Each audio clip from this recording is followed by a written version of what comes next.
13 individual naman ang naaresto ng mga operatiba ng Peña Blanca Police Station sa isinagawang anti-illegal gambling operation noong July 12 sa Peña Blanca, Cagayan. Sa naturang operasyon, 5 menor de edad ang nasagip habang isang hinihinalang sangkot ang nakatakas at patuloy na pinaghahanap ng mga otoridad. Ayon sa pulisya, naaktuhan ng mga naaresto na naglalaro ng pepito at bet game gamit ang tarpaulin bilang latagan. Nakumpiska rin sa lugar ang 2 deck ng baraha, mga tarpaulin na ginamit bilang latagan at perang pinaniniwala ang ginamit bilang pantaya.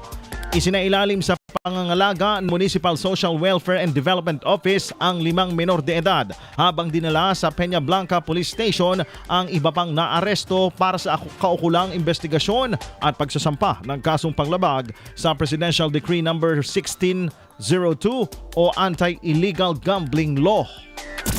IFM News.